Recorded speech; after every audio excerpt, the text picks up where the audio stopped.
Assalamualaikum warahmatullahi wabarakatuh. Innal hamdalillah nahmaduhu wa nasta'inuhu wa nastaghfiruh wa na'udzu billahi min shururi anfusina wa sayyiati a'malina. May yahdihillah fahuwal muhtad wa may yudlil falan tajida lahu waliyyan mursyida.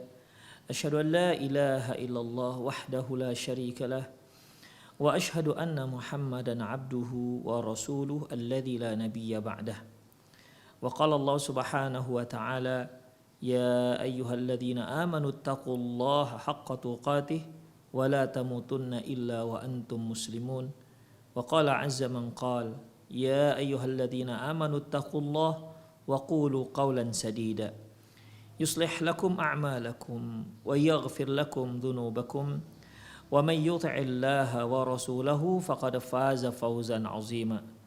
Ya ayyuhan nasu taqu rabbakumul ladzi khalaqakum min nafsin wahidah wa khalaqa minha zawjaha wa batha minhuma rijalan katsiran wa nisaa'a wattaqullaha alladzi tasaaluna bihi wal arham innallaha kana 'alaikum raqiba.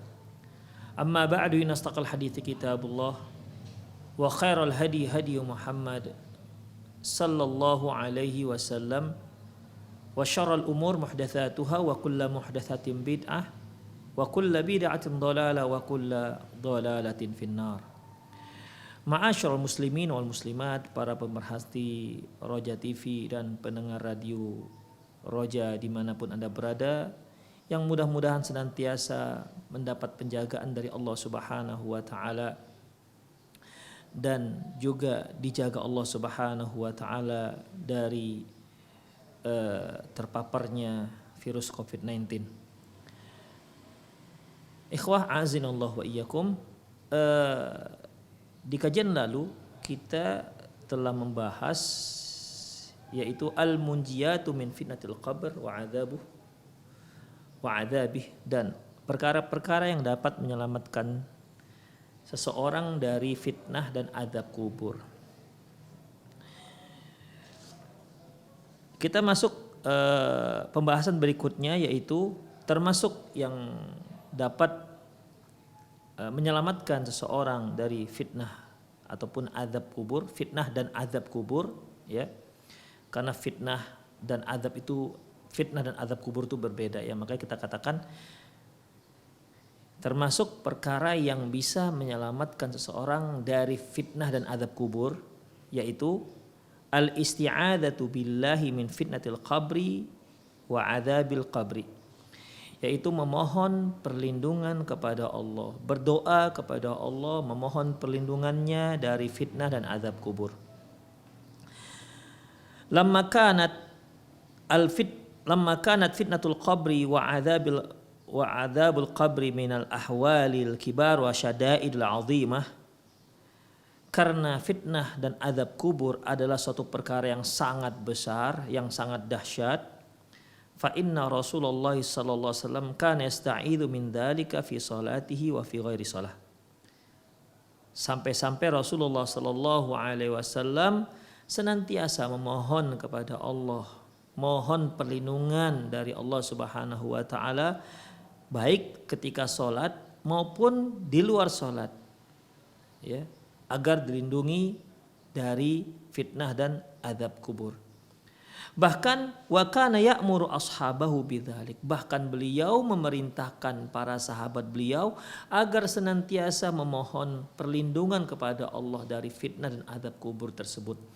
Jadi bukan hanya beliau, tapi beliau juga memerintahkan sahabatnya. Berarti juga beliau memerintahkan seluruh umat Islam agar senantiasa selalu mengkontinukan doa kepada Allah yang isinya yaitu mohon perlindungan dari fitnah dan azab kubur. Wa fi hadis Aisyah allati dzakarat fihi amral yahudiyah, adapun hadis Aisyah yang di situ disebutkan tentang wanita Yahudiyah, di mana dia berkata, qalat laha a'adzakillah min adzabil qabri, semoga Allah melindungimu dari azab kubur. Fasa'alat Rasulullah SAW an adzabil qabri, lantas Aisyah radhiyallahu anha menanyakan hal ini kepada Rasulullah. Artinya akan kebenaran pernyataan wanita Yahudi ini. Karena di situ di dalam pernyataan ataupun doa si wanita tersebut yaitu memohon kepada Allah agar Aisyah radhiyallahu anha dilindungi dari azab kubur. Jadi di sini permasalahannya tentang azab kubur. Ya, tentang azab kubur. Dan Aisyah radhiyallahu anha pada waktu itu tidak tahu tentang masalah ini. Hingga beliau bertanya kepada Rasulullah sallallahu alaihi wasallam tentang fitnah dan azab kubur. Faqala, Rasulullah menjawab, "Na'am, betul." Ya, na'am, betul. Azabul qabri, itu azab kubur. Artinya ada memang azab kubur. Ya. Berarti ikhwah dalam pemahaman agama Yahudi yang lama dahulu, yang ortodok dahulu, bahwasanya memang ada azab kubur. Allahu alam kalau sekarang. Yang jelas berdasarkan keterangan ini bahwasanya orang Yahudi dahulu itu meyakini adanya azab kubur. Dan itu salah satu daripada akidah mereka. Demikian. Waktu itu Aisyah radhiyallahu anha belum tahu tentang masalah ini. Makanya dia tanyakan kepada Nabi sallallahu alaihi wasallam dan Rasulullah sallallahu alaihi wasallam membenarkan hal itu. Qalat, dan kata Rasulullah, fama raaitu Rasulullah sallallahu alaihi wasallam ba'da kulli salatin ba'da salatan illa ta'awadhu min adzabil qabri. Kata Aisyah radhiyallahu anha, sejak saat itu ya, aku melihat Rasulullah sallallahu alaihi wasallam setiap kali selesai salat beliau selalu memohon perlindungan kepada Allah Subhanahu wa taala dari azab kubur. Zada Gundar, kemudian seorang perawi yang disebutkan Imam Al-Bukhari dalam sanad Bukharinya, ya. Di situ ada yang bernama Gundar. Gundar rahimahullah menambahkan lafaz yaitu adzabal qabri haqqun. Azab kubur itu hak. Artinya hak di sini benar-benar ada, bukan khayalan, bukan perkiraan, tapi benar-benar ada. Sebagaimana halnya surga, sebagaimana halnya neraka. Demikian ikhwah, ya. Rasulullah kan pernah menyatakan bahwasanya barang siapa yang meyakini, barang siapa yang bersyahadat bahwasanya tiada ilah yang berhak disembah kecuali hanya Allah, dan Rasulullah dan Muhammad adalah Rasulullah, dan Nabi Isa adalah utusan Allah, al jannatu haq. Nah, perhatikan di sini kalimatnya kita ambil, al jannatul haq wan narul haq, dan surga itu benar adanya, dan neraka itu benar adanya. Jadi hak itu memang artinya adalah benar adanya. Wa adzabul qabri haqqun, azab kubur itu benar-benar ada. Ini maksudnya ikhwah, yaitu Rasulullah Shallallahu Alaihi Wasallam membenarkan apa yang dinyatakan oleh wanita Yahudiyah tersebut. Ya, demikian ikhwah. Artinya berarti ikhwah, apabila Islam membenarkan keyakinan umat sebelumnya, maka kita juga wajib untuk meyakininya. Dan ini tidak termasuk dalam kategori tasyabbuh. Ya, tidak termasuk dalam kategori tasyabbuh karena Rasulullah sallallahu alaihi wasallam sudah menyatakan kebenarannya. An Anasin, dari Anas bin Malik, hadis tadi diriwayatkan oleh Imam Bukhari dalam kitab Janaiz. An Anasin anna Rasulullah sallallahu alaihi wasallam kana yad'u fayaqul. Dari Anas bin Malik radhiyallahu anhu, Rasulullah sallallahu alaihi wasallam dahulu berdoa yang isinya Allahumma inni a'udzubika min minal ajz wal kasal. Ya Allah, aku berlindung kepadamu dari lemah, sifat lemah, wal kasal, dan dari malas, ya, wal jubn, dari sifat pengecut, Terkadang ikhwah, kita ada yang di antara kita ada yang kesulitan mana yang pengecut, mana yang hati-hati. Demikian ikhwah. Jadi ada yang sampai bingung untuk membedakan ini sebenarnya pengecut atau hati-hati. Ya itu kan beda tipis saja ikhwah. Dan mungkin sikapnya sama. Ya, mungkin sikapnya sama, tapi sebenarnya dia bukan hati-hati. Ya, bukan hati-hati, tapi dia adalah pengecut. Antara berani dengan nekat itu sulit dibedakan. Antara berani dengan nekat. Kalau berani dia punya perhitungan, nekat tak punya perhitungan. Demikian ikhwah. Juben ini, ya, juben artinya lawannya adalah pengecut, lawannya adalah pemberani. Nah, demikian. Jadi antara nekat dengan pemberani, antara hati-hati dengan pengecut itu beda tipis. Dan yang dimohonkan Rasulullah SAW perlindungan pada Allah yaitu dari sikap sifat pengecut, wal bukhl, dan dari sifat bakhil. Ini juga ikhwah terkadang sulit dibedakan antara bakhil, ya, antara bakhil dengan dengan royal, antara bakhil dengan dengan tidak mubazir. Nah, itu dia. Antara bakhil dengan tidak mubazir. Tidak israf, tidak berlebihan. Terkadang ada orang yang memang perhitungannya ketat. Ya. Sebenarnya dia bakhil. Ya, sebenarnya dia bakhil. Bukan menghindar dari sifat mubazir. Di sini Rasulullah SAW berlindung pada sifat bakhilnya, ya, bukan sifat tidak borosnya, ya, bukan sifat hematnya. Hemat silahkan, ikhwah, tidak masalah hemat, ya, tapi bakhil nggak dibolehkan. Wal haram, dan sifat dan pikun, ini merupakan sesuatu hal yang sering terjadi pada orang-orang yang sudah berusia tua, yang sudah tua renta. Namun Masya Allah, Allah Subhanahu wa Ta'ala berikan keistimewaan pada ulama-ulama kita yang memang berkecimpung, menghabiskan waktunya dalam dakwah, menghabiskan waktunya dalam ilmu, seperti Syekh bin Baz, seperti Syekh Ibnu Utsaimin, seperti Syekh Albani rahimahumullah. Mereka itu sudah tua-tua semua, ikhwah. Yang kalau dia adalah orang biasa itu sudah banyak pikun pada saat usia mereka. Namun Masya Allah, ya, mereka di saat mereka usia sudah sangat lanjut tapi cerdasannya luar biasa, ya. Terutama kalau dari sisi suara seperti Syekh Muhammad bin Shalih Al-Utsaimin, itu suaranya tidak terdengar seperti suara orang tua, ya. Suaranya masih lantang, masih jernih, Masya Allah. Memang kalau suara Syekh Albani dengan Syekh bin Baz sudah agak getar, ya. Tapi cerdasnya Masya Allah. Pikun ini kan terkait dengan kecerdasan. Mereka tidak ada pikunnya, Allahu Akbar. Itu anugerah yang Allah Subhanahu wa Ta'ala berikan pada orang-orang yang menghabiskan usia dalam ilmu dan dalam dakwah. Demikian ikhwah.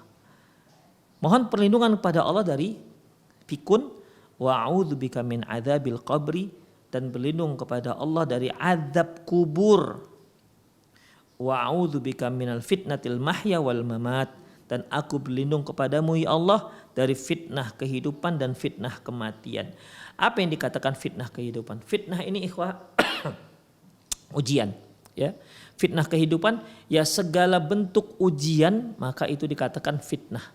Ketika kita masih hidup, berarti segala bentuk ujian di saat kita masih hidup, maka itu dikatakan fitnah. Artinya apa ikhwah? Segala sebab yang dapat menyeret kita keluar dari jalan yang lurus, maka itu fitnah. Apapun dia, ya, apapun bentuknya, segala perkara yang dapat menyeret kita keluar dari jalan yang lurus, itulah yang disebut dengan fitnah. Makanya Allah Subhanahu wa Ta'ala menyebutkan innama amwalukum wa auladukum fitnah. Sesungguhnya harta kalian, anak-anak kalian fitnah, ujian. Harta bisa menyeret orang keluar dari jalan yang lurus, anak juga demikian. Makanya Rasulullah pernah mengatakan al-auladu mujubinun wa mubkhilun. anak-anak itu bisa menyebabkan seorang itu jadi pengecut dan dapat membuat orang menjadi bakhil. Akhirnya keluar dia dari jalan yang lurus. Orang-orang yang bakhil dan orang-orang yang pengecut itu keluar dari jalan yang lurus, terutama dalam sifat tersebut. Sifat tersebut bukan sifat orang yang sedang berada di jalan yang lurus. Apa saja yang bisa menyeret kita keluar dari jalan yang lurus itu dikatakan fitnah, cobaan. Termasuk jabatan, kalau bahasa yang dikenalnya itu tahta, harta, wanita, ya. Ini 3 hal yang umumnya bisa menyeret seseorang keluar dari jalan yang lurus. Maka itu semua fitnah, fitnatul mahya, yaitu fitnah dalam kehidupan. Harta, bentuk harta apapun, kendaraan, rumah, semuanya. Ya. Itu disebut dengan fitnatul mahya. Kemudian wal mamat, dan fitnah kematian. Apa yang dikatakan fitnah kematian? Ujian dalam kematian. Para ulama menyebutkan ini ada 2. Ya, ada 2. Fitnah kematian yang pertama yaitu saat-saat seorang akan dicabut nyawanya. Dan di saat itu setan pun datang. Ini termasuk fitnatul mamat, ujian kematian. Karena dia kan masih hidup. Ya, dia masih hidup tapi dia dianggap sudah dalam alam kematian. Makanya Rasulullah pernah mengatakan, "Lakinu mautakum bila ilaha illallah." Talkinkan mayat kalian dengan kalimat la ilaha illallah. Fa innahu man qala la ilaha illallah fi akhiri kalamihi fa innahu man kana fi akhiri kalamihi la ilaha illallah dakhal jannah. Karena sesungguhnya barang siapa yang di akhir ucapannya la ilaha illallah maka dia masuk ke dalam surga. Akhir ucapannya kan berarti dia di saat dia masih hidup. Tetapi karena dia dalam posisi menjelang kematian yang akan dicabut nyawanya, sedang sekarat lah kita katakan, maka dia dianggap dalam kategori orang yang sudah mati. Kalau kita artikan lakinu mautakum bila ilaha illallah, talkinkan mayat kalian dengan kalimat la ilaha illallah, mayat ini kita artikan orang yang sudah dicabut nyawanya, tentu tidak relevan dengan sabda berikutnya fa innahu man kana fi akhiri kalamihi la ilaha illallah dakhal jannah. Sesungguhnya barang siapa yang di akhir ucapannya la ilallah maka dia masuk surga. Ya. Bukankah tadi kita dikatakan bahwasanya dia sudah mati? Kalau dia sudah mati berarti bukan akhir ucapan dia. Makanya ikhwah di sini lakinu mautakum, talkinkan mayat kalian dengan kalimat la ilaha illallah, artinya yang mau mati. Demikian ikhwah. Jadi di saat seorang itu sedang mau meninggal, ya, maka dia akan mendapatkan sebuah fitnah yaitu kedatangan syaitan. Makanya Rasulullah kan pernah mengatakan wa'udzubika min ayyataqabbani syaitan. Aku berlindung padamu ya Allah dari gangguan setan di saat kematian. Seperti yang pernah kita pelajari bahwasanya setan itu akan datang, ya. Bahwasanya setan itu akan mendatangi manusia beberapa saat di saat dia akan meninggal dunia, ya. Di saat dia akan meninggal dunia. Demikian ikhwah azinallahu wa iyyakum. Ya, ini ikhwah. Hudurus syaitan indal maut, datangnya setan ketika akan meninggal. Ini termasuk fitnatul mamat, fitnah kematian. Demikian ikhwah a'azzallahu wa iyyakum. Demikian juga kejadian yang terjadi di saat Imam Ahmad bin Hambal menjelang kematiannya. Waktu itu beliau pingsan, ya. Pingsan, kemudian dia mengatakan di sisi beliau ada anaknya yaitu Abdullah bin Ahmad bin Hambal. Dia malah sudah siap-siap pegang seutas kain ya untuk mengikat rahang orang tuanya jika meninggal dunia. Di saat beliau pingsan, Imam Ahmad bin Hambal mengatakan la ba'du, la ba'du, la ba'du. Belum. Setelah itu beliau pun kembali siuman. Di saat beliau siuman berkata anaknya yaitu Abdullah bin Ahmad bin Hanbal, "Ya abati, ma kunta la hatta min qabl." Wahai ayahanda, apa yang tadi Anda ucapkan? Kata Imam Ahmad bin Hanbal, "Ama arafta?" Apakah kamu tidak mengetahui? Kata anaknya, "La, enggak tahu." Apa yang Anda maksud dengan la ba'du, la ba'du, la ba'du sampai 3 kali? Apa kata Imam Ahmad bin Hanbal? Tadi barusan setan datang dan berkata kepadaku, "Ya Ahmad, najauta minni." Ahmad, kamu sudah selamat dariku. Ya, setannya sambil gigit jari. "Ya Ahmad, najauta minni." Ya Ahmad, kamu sudah selamat dariku. Kemudian aku menjawab, "La ba'du, la ba'du, la ba'du." Belum sampai 3 kali. Kenapa? Karena dia belum meninggal. Karena setan itu tidak akan membiarkan manusia sampai nyawanya dicabut.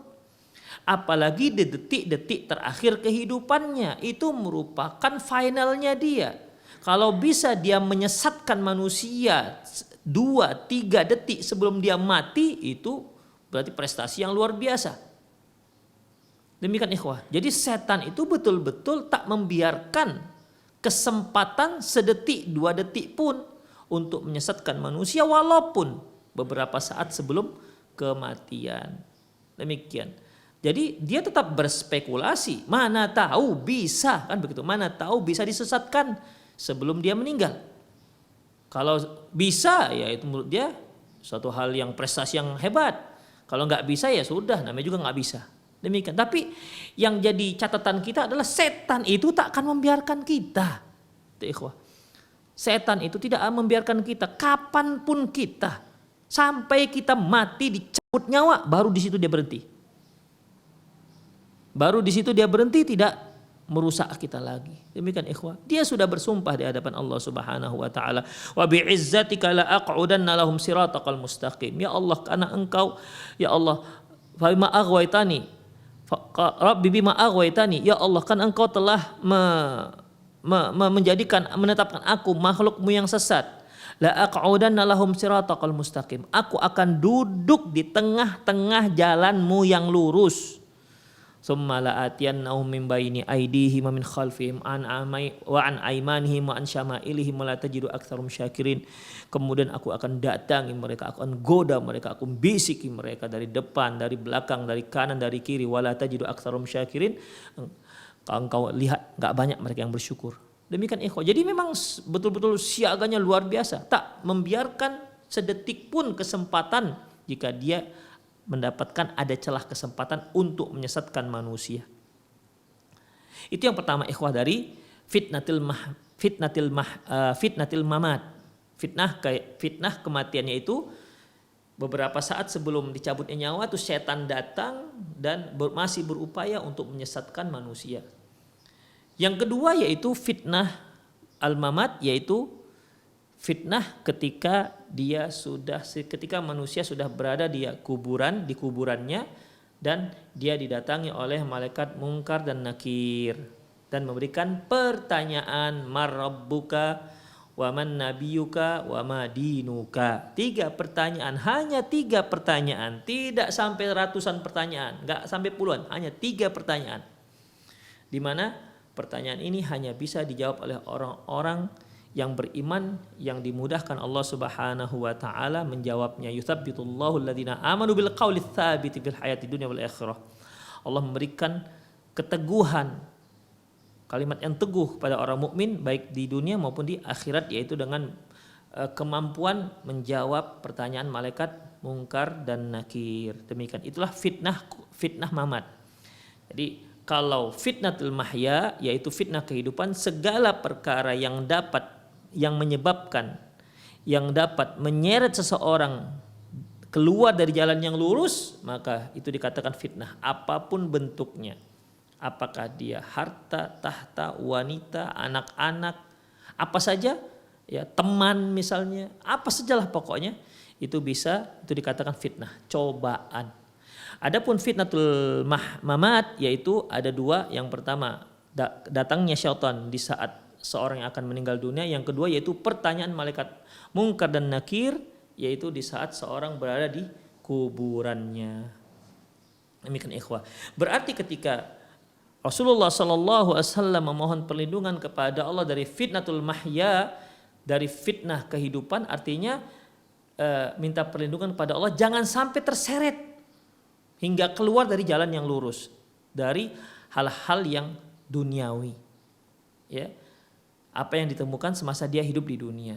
Yang kedua, dia mohon kepada Allah dari fitnah tersesatnya dia, ya, sesatnya karena digoda setan sebelum meninggal, dan juga mohon perlindungan pada Allah dari tidak bisa menjawab ketika ditanya oleh malaikat Munkar dan Nakir. Itu dia ikhwah. Ya. Jadi doa Rasulullah SAW, Allahumma inni a'udzubika min adzab, Allahumma inni a'udzubika minal ajzi wal kasal wal jubn wal bukhul wal haram wa a'udzubika min adzabil qabri wa a'udzubika min fitnatil mahya wal mamati. Hendaklah kita sering-sering kita ucapkan ini, ikhwah rahimanallahu wa iyyakum. Hadis ini diriwayatkan oleh Imam Ahmad dan juga Imam Bukhari dan Imam Muslim. Baik. Wa an Aisyah anna Rasulullah sallallahu alaihi wasallam kana yaqul, dari Aisyah bahwasanya Rasulullah sallallahu alaihi wasallam pernah berkata, Allahumma inni a'udzubika minal kasali wal harami wal ma'thami wal maghrami wa min fitnatil qabri wa adzabil qabri. Ya Allah, aku berlindung kepadamu dari sifat malas. Ikhwah, malas itu memang datang dari setan ini, ikhwah. Ya. Mohon kepada Allah setiap pagi, ya. Setiap pagi termasuk dalam zikir pagi, wa'udzubika minal kasali, aku berlindung kepadamu dari sifat malas. Sifat malas itu, ya, kita mohon kepada Allah jangan sampai punya sifat malas. Sebab kalau sudah malas, ikhwah, malas itu akan merugikan kita dunia dan akhirat. Umumnya malas itu malas dari aktivitas yang positif. Demikian. Umumnya yang namanya malas, yaitu malas dari aktivitas yang positif. Baca Quran malas, ngaji malas, begitu ikhwah. Cari nafkah malas, kerja malas, itu dia. Makanya nggak ada kan orang main judi malas, nggak ada.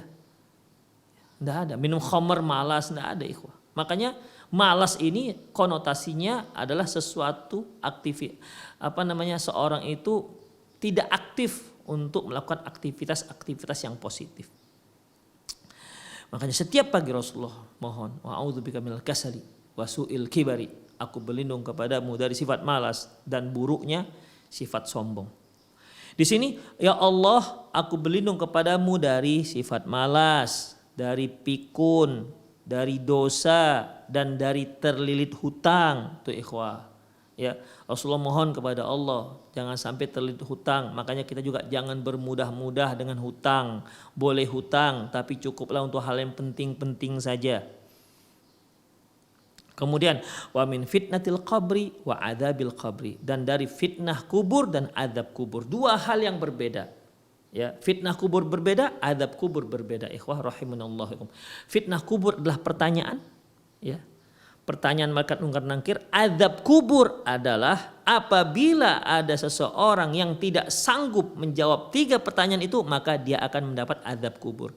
Tapi kalau dia sanggup menjawabnya, maka dia akan mendapat nikmat kubur. Itulah fitnah, ujian terakhir bagi manusia.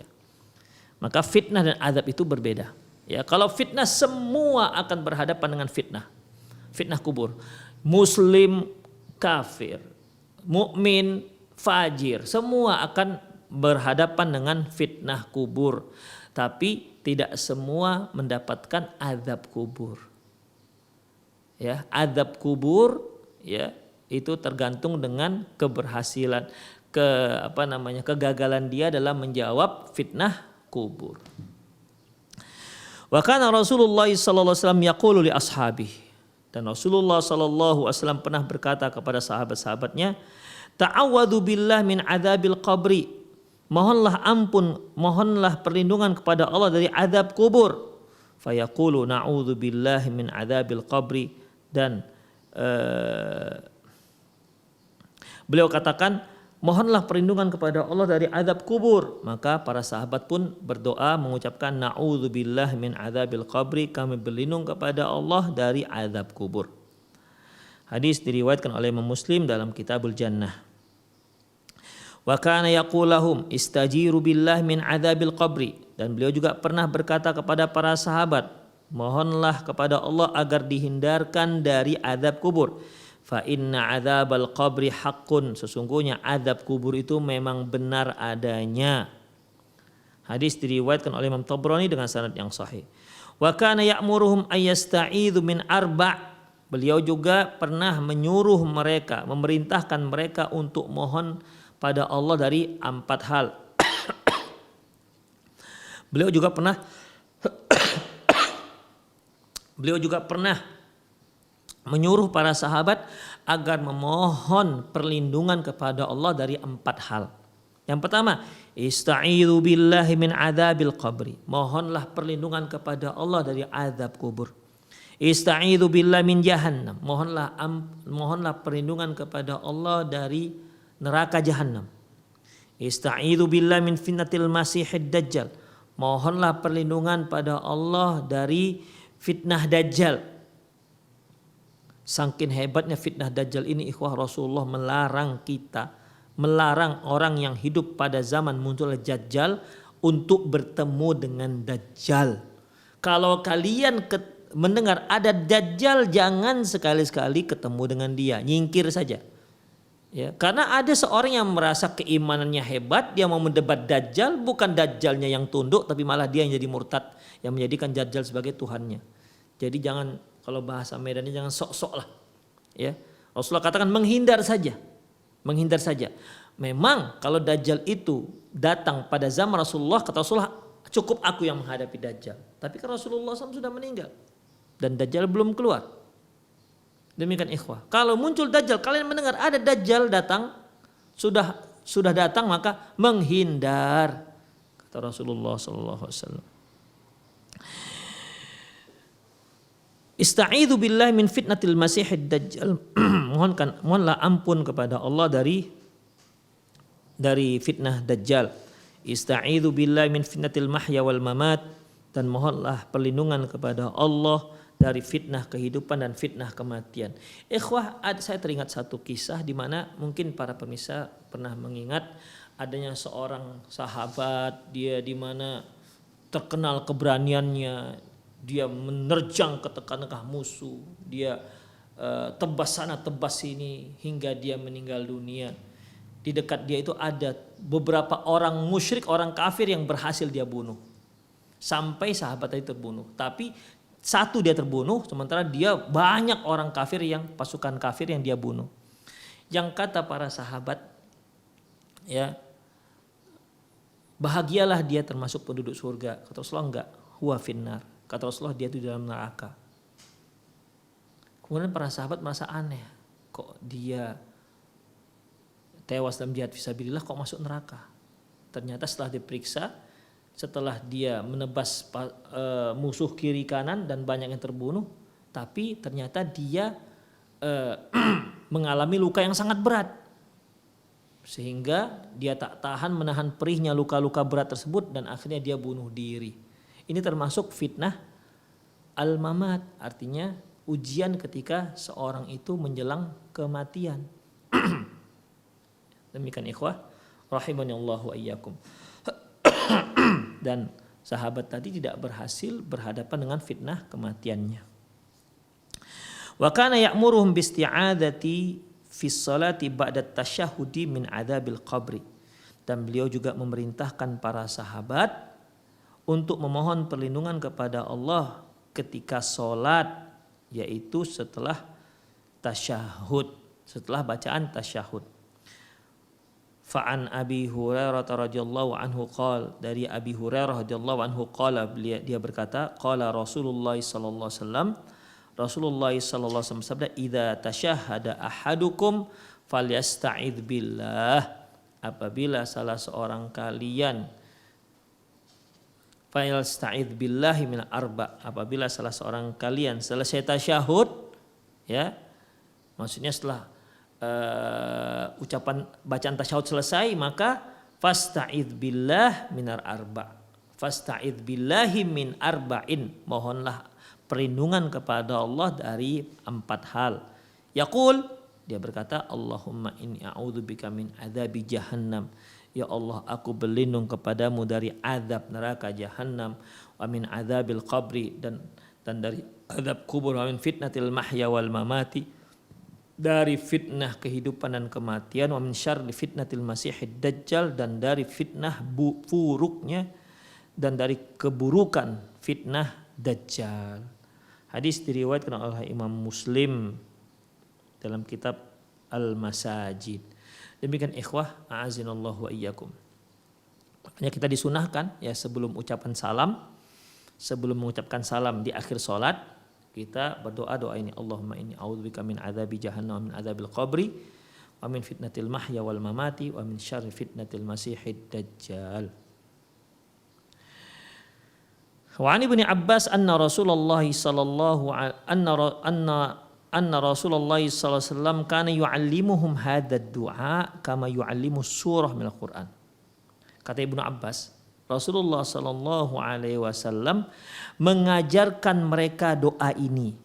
Allahumma inni a'udzubika min adzabi jahannam wa min adzabil qabri wa min fitnatil mahya wal mamati wa min fitnatil masihid dajjal. Beliau mengajarkan doa ini persis seperti beliau mengajarkan Al-Qur'an. Ya, sebagaimana para sahabat mentalkinkan Al-Qur'an sebagaimana Rasulullah mentalkinkan Al-Qur'an kepada para sahabat sehingga sahabat menghafalnya, beliau juga mentalkinkan doa ini kepada para sahabat sehingga para sahabat menghafalnya. Ini menunjukkan betapa pentingnya doa ini. Makanya para pemirsa sekalian, para pemerhati Roja TV dan pendengar Radio Roja dimanapun Anda berada, jangan lupakan doa ini, terutama sebelum mengucapkan salam ketika di akhir sholat kita, dan juga di luar sholat silahkan, karena Rasulullah SAW banyak mengucapkan doa ini, ya, banyak mengucapkan doa ini yang isinya adalah mohon perlindungan dari fitnah-fitnah tersebut. Demikian ikhwah rahimanallahu wa iyyakum, ya. Apa doa yang diajarkan Rasulullah seperti mengajarkan Al-Quran, yaitu Allahumma inna na'udzubika min adzabi jahannam. Ya Allah, sesungguhnya kami memohon perlindungan kepadamu dari azab kubur. Wa a'udzubika min adzabil qabri, dan aku berlindung kepadamu dari azab kubur.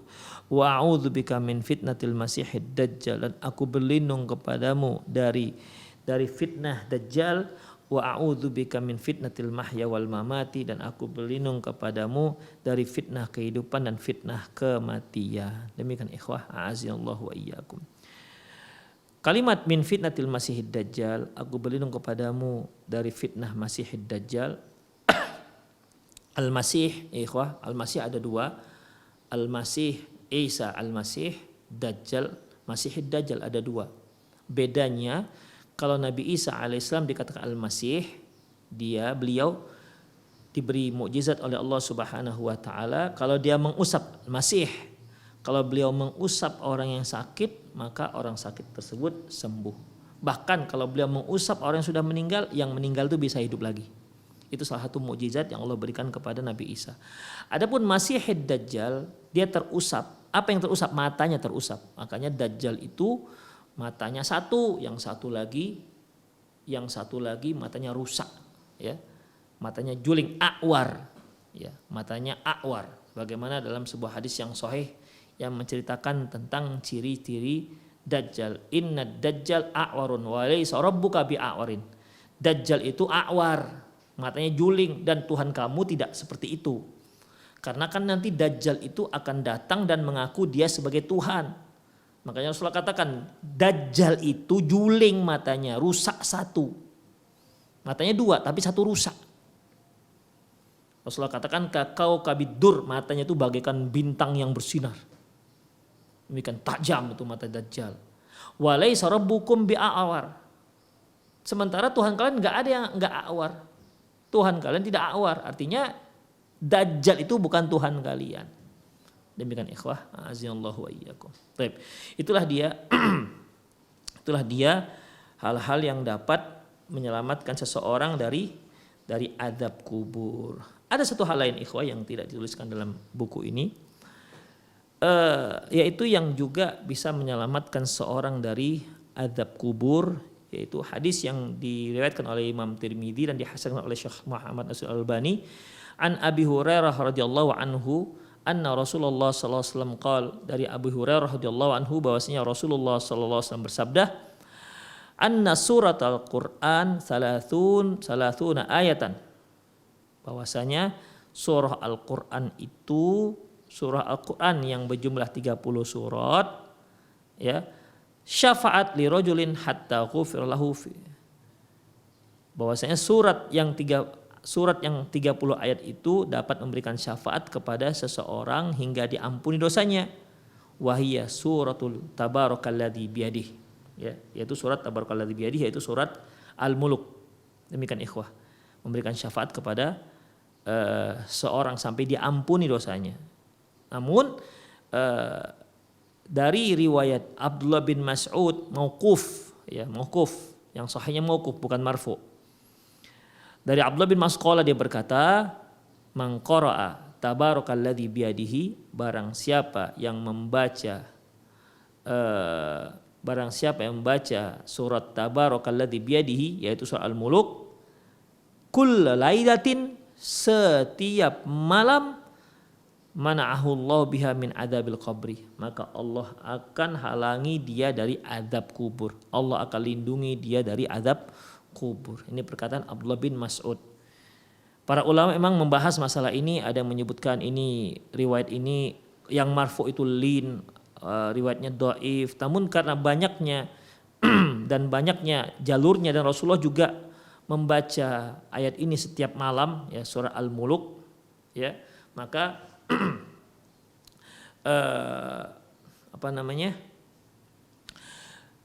membaca setiap malam surah Al-Muluk, ya, itu disunnahkan, dan semoga dia bisa menjadi penolong kita untuk menyelamatkan kita dari adab kubur. Demikian. Itulah tentang membaca surat Tabarakalladzi biyadihi, yaitu surah Al-Muluk setiap kali mau tidur. Demikian. Jadi bukan menghafalnya, tapi membaca setiap malam mau tidur. Allahu a'lam bishawab. Kemudian ikhwah azallahu iyyakum, kita lanjutkan. Alladzina yu'samuna min fitnatil qabri wa adzabih. Orang-orang yang dilindungi dari fitnah dan azab kubur. Siapa saja orang yang dilindungi dari fitnah dan azab kubur. Ba'dul mu'minin minalladzina qamu bi'amalin jalilatin. Ada sebagian orang-orang mukmin yang memang melakukan amalan yang luar biasa, au usibu bimasaibin kabiratin, atau dia mendapat musibah yang beratnya luar biasa, ya'manuna fitnatal qabri wa adzabih, sehingga mereka diamankan oleh Allah, dilindungi Allah dari fitnah dan azab kubur. Siapa saja? Pertama, asyahid, mereka yang mati syahid, bukan yang mati bunuh diri, tapi yang mati syahid, tewas dalam jihad fisabilillah akibat senjata musuh, bukan senjata sendiri. Ya, dia menerjang musuh walaupun dia tahu dia tidak akan menang, dia tahu dia akan mati dibantai oleh musuh, tapi yang jelas matinya dia dengan senjata musuh, bukan senjata sendiri. Kalau dia matinya dengan senjata sendiri dan dia tahu itu bakal mati dengan senjata dia, itu namanya mati bunuh diri. Walaupun ketika dia mati, dia juga berhasil mematikan banyak personil orang-orang kafir, tapi tetap matinya mati bunuh diri. Ya, seperti seorang yang memakai bom kemudian dia pergi ke tengah-tengah pasukan musuh, dia meledakkan dirinya dan akhirnya dia berhasil mematikan 10 orang kafir, maka ini matinya mati bunuh diri, bukan mati syahid. Demikian ikhwah. Ya, adapun mereka yang mati syahid adalah mereka yang menerjang ke tengah-tengah tentara musuh atau mereka yang terbunuh oleh senjata musuh. Demikian. Oleh senjata musuh, bukan senjata sendiri. Sekali lagi, makanya orang yang mati dengan membawa bom sendiri, bom bunuh diri, walaupun ada pasukan-pasukan yang mati di sekitar dia yang akibat bom dia, maka dia tetap dalam kategori mati bunuh diri.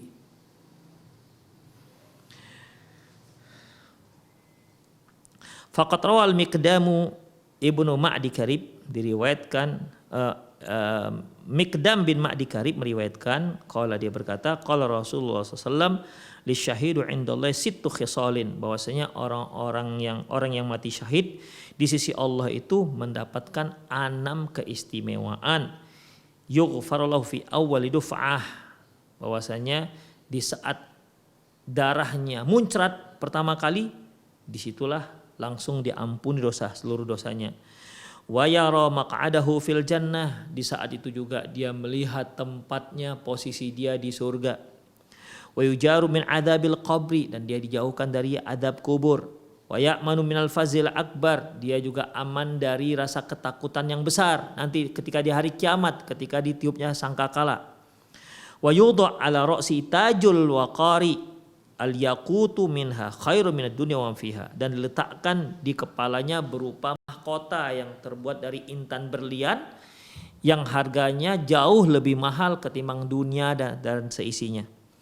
Wa yuzawwiju isnataini wa sab'ina zaujatan minal hurun ain, dan dia akan dinikahkan dengan 70 bidadari. Dia akan dinikahkan nanti dengan 70 bidadari. 72 ya, bukan 70, 72 bidadari. Wa yashfa'u fi sab'ina min aqribaihi, dan dia akan diberi izin untuk memberikan syafaat kepada kerabatnya sebanyak 70 orang. Ya, dia akan masuk surga tuh, maka dia bisa memberi syafaat, diberi izin oleh Allah untuk memberi syafaat kepada 70 kerabatnya. Ayahnya dibawa yang masuk, ibunya, adiknya, kakaknya, pamannya, ya siapa lagi? Kerabat-kerabatnya. Pokoknya kerabat-kerabatnya dia bawa masuk sebanyak 70 orang. Itulah keistimewaan yang Allah Subhanahu wa taala berikan kepada orang yang mati syahid.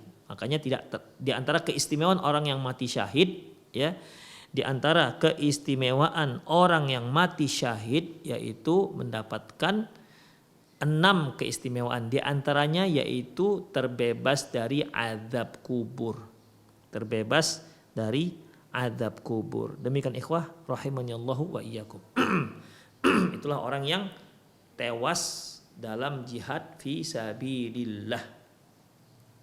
Ingat, tewasnya dengan senjata musuh, bukan senjata sendiri. Warwan Nasa'i fi sunanihi an Rashid bin Ma'di Sa'din.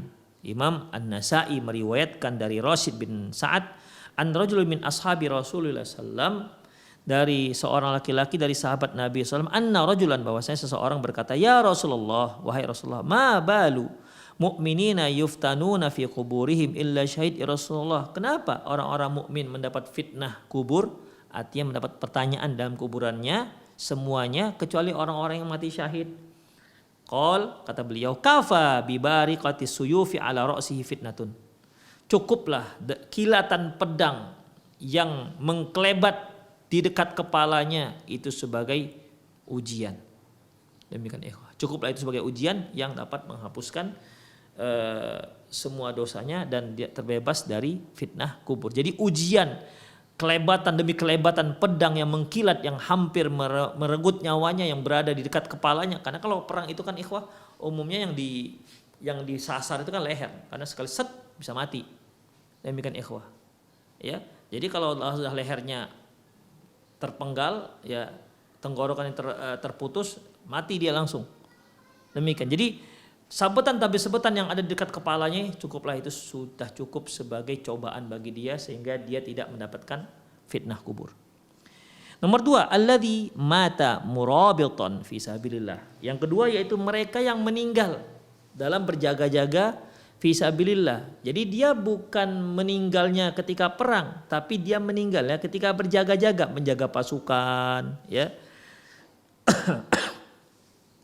Menjaga pasukan atau dia menjaga perbatasan kaum muslimin, ya. Menjaga-jaga untuk menjaga jangan sampai pasukan kafir tiba-tiba menyerang wilayah kaum muslimin. Maka kalau dia meninggal dalam keadaan seperti itu, walaupun dia meninggalnya sakit, maka dia termasuk meninggal yang tidak akan mendapatkan fitnah kubur. Walaupun matinya sakit, ya. Mungkin ketika dia jaga-jaga di perbatasan sakit kemudian meninggal di sana. Atau ketika dia berjaga-jaga, dia patroli menjaga keamanan perbatasan atau keamanan pasukan, tiba-tiba dia terjatuh dari untanya atau kendaraannya atau kudanya, kemudian setelah jatuh dipijak oleh kendaraannya, misalnya dipijak oleh unta atau kudanya dan meninggal, termasuk dalam kategori ini. Faqad rawa Fudalah bin Ubaid, diriwayatkan oleh Fudalah bin Ubaid an Rasulillah sallallahu alaihi wasallam, dari Rasulullah SAW qala, dia berkata, kullu maitin yukhtamu ala amalihi illa alladhi mata murabitan fi sabilillah. Setiap mayat itu terhenti amalannya, ya. Setiap mayat, setiap jenazah ketika dia mati terputuslah amalannya, terhentilah amalannya, kecuali amalan orang yang sedang berjaga-jaga fi sabilillah. Kenapa? Fa innahu yunmalahu amaluhu yaumil qiyamah. Sesungguhnya amalan dia itu terus terus berkembang. Amalan yang sudah dia lakukan itu semasa dia hidup itu dikembangkan oleh Allah Subhanahu wa taala. Akhirnya terus bertambah. Ya seperti pohon, kalau kita pupuk, kita siram, dia tadinya kecil kemudian menjadi mekar, besar, kemudian memberikan buah, itu namanya yunma. Dia terus berkembang. Demikian ikhwah. Jadi semua mayit ketika dia dicabut nyawanya dan dia sudah berubah dari orang yang hidup menjadi orang mati, maka titik sampai di situ, amalan yang enggak bertambah. Tapi orang yang meninggal dalam murabit, dalam jaga-jaga fisabilillah, amalannya enggak berhenti sampai situ, tapi amalannya terus berkembang, ya, terus berkembang, dikembangkan oleh Allah Subhanahu wa taala yaumal qiyamah, di hari kiamat. Wa ya'manu fitnatal qabri, dan dia diamankan dari fitnah kubur. Rawahu At-Tirmidzi wa Abu Daud. Yang ketiga, alladzi yamut yaumal jum'ah. Yang ketiga, mereka yang meninggal di hari Jumat. Jadi yang pertama tadi yang mati syahid, yang kedua itu yang tewas ataupun yang meninggal ketika berjaga-jaga, ya, jaga-jaga pasukan atau menjaga keamanan perbatasan. Yang ketiga yaitu yang mati di hari Jumat, berdasarkan hadis Abdullah bin Amr anin Nabi SAW qala, ma min muslimin yamutu yaumal jum'ati illa waqahu Allah fitnatal qabri. Tidak ada seorang muslim pun yang meninggal di hari Jumat kecuali Allah Subhanahu wa taala selamatkan dia dari adab kubur. Rawahu Ahmad wa Tirmidzi. Hadis ini diriwayatkan oleh Imam Ahmad dan Tirmidzi, dan hadisnya sahih dengan semua jalur-jalurnya. Memang para ulama berbeda pendapat tentang kesahihan hadis ini, ya. Sebagian mereka mengatakan ini dhaif. Kenapa? Karena yang dikatakan orang yang bisa selamat dari fitnah kubur bukan dikarenakan hari, tapi dikarenakan apa? Dikarenakan amalannya. Meninggal dia di hari Jumat tapi dia nggak pernah sholat, tuh gimana? Kata mereka, ya. Satu pendapat bahwasanya orang itu dikatakan husnul khotimah apabila dia meninggal dengan amalan kebaikan, bukan meninggal di hari-hari tertentu. Apabila dia tak beramal, tidak sholat, suka durhaka kepada Allah, matinya hari Jumat itu bagaimana? Apakah dia juga akan diselamatkan Allah Subhanahu wa taala dari fitnah kubur? Ya, demikian ikhwah. Sehingga hadis ini, ya, mereka katakan dhaif. Karena memang kalau dilihat dari satu-satu jalur hadis ini dhaif, tapi karena banyaknya jalur maka hadis ini bisa naik ikhwah, bisa naik menjadi hadis sahih, minimal hasan li ghairihi, itu minimal, ya, minimal hasan li ghairihi hadis ini. Allahu a'lam bisawab ikhwah, karena ini perkaranya perkara gaib, perkara seorang selamat dari fitnah kubur dan itu terserah Allah mau bagaimana caranya. Yang jelas karena hadis ini sahih maka kita harus beriman dengan hadis tersebut.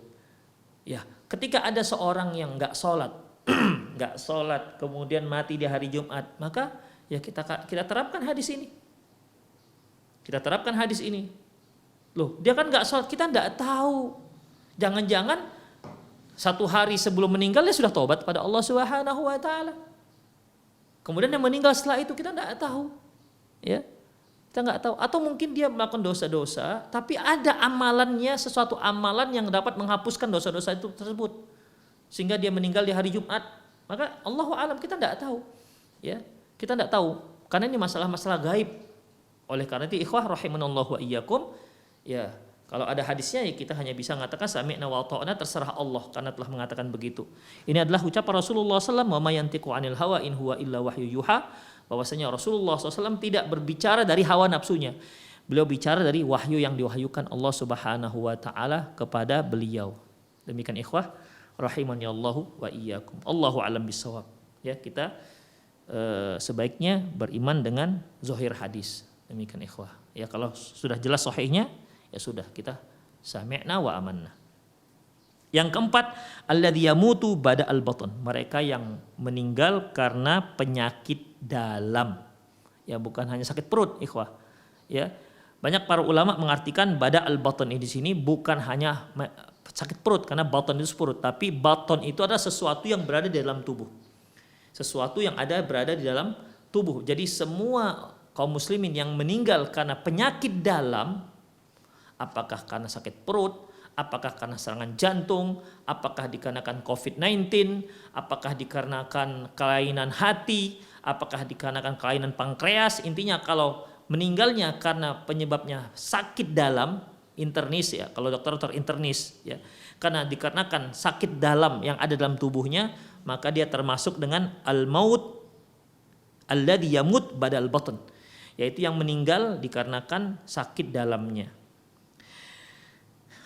Wa qad thabata fil hadis, berdasarkan hadis yarwihi Abdullah bin Yasar yang diriwayatkan oleh Abdullah bin Yasar, qala dia berkata kuntu jalisan wa Sulaimanu ibnu Sardin wa Khalid ibnu Urfatah. Ketika aku duduk bersama Sulaiman dan Khalid, fadzakaru anna rajulan tuwfiya mata bi batnih, bahwasanya seorang itu meninggal dikarenakan sakit dalam. Fa idza huma yastahiyani ayyakuna syahidan janazatihi, syahida janazatihi. Ternyata mereka berdua yaitu Sulaiman dan Khalid ingin menyaksikan jenazah orang tersebut. Faqala ahadumal akhar, salah seorang mereka berkata kepada yang lain, ya mungkin Sulaiman yang berkata kepada Khalid atau Khalid yang berbicara kepada Sulaiman. Alam yakul Rasulullah SAW, bukankah Rasulullah pernah mengatakan, pernah bersabda, may yaqtulhu batnuhu fala yu'adzab fil qabri. Bukankah Rasulullah pernah mengatakan barang siapa yang terbunuh, yang tewas gara-gara sakit dalamnya, dia tidak akan diazab di kuburannya? Faqala akhar, yang lain menjawab, bala, ya betul. Wa fi riwayatin sadaqta, dalam riwayat yang lain benar apa yang kamu katakan. Ya, ini enggak disebutkan apakah Sulaiman yang bicara dengan Khalid, apakah Khalid yang bicara memberikan pernyataan itu kepada Sulaiman. Intinya salah seorang mereka mengatakan bahwasanya alam yakul Rasulullah sallallahu man mata mayyaqtulhu batnuhu fala yu'adzab fi qabri, barang siapa yang meninggal karena sakit dalam dia tidak akan diazab oleh Allah. Berkata temannya yang lain satu lagi, yaitu bala, tentu, dalam riwayat yang lain sadaqta. Artinya ikhwah rahimanallahu wa iyyakum, bahwasanya mereka yang meninggal karena sakit dalam, ya bukan hanya sakit perut, sakit dalam, ya maka insya Allah Allah Subhanahu wa taala selamatkan dia dari azab kubur. Demikianlah ikhwah. Jadi ada 4 hal yang Allah amankan seorang muslim dari azab kubur. Yang pertama yang mati syahid, yang kedua mereka yang berjaga-jaga, murabitun fi sabilillah, ya, berjaga-jaga dalam perbatasan mengamankan pasukan dan lain-lainnya, yang baik dia tewas karena mungkin ada anak panah yang nyasar atau mungkin meninggalnya karena sakit, ya. Yang ketiga yaitu mereka yang meninggal di hari Jumat dengan ketentuan yang dan keterangan telah kita sebutkan tadi, memang ada khilafiyah dengan para ulama.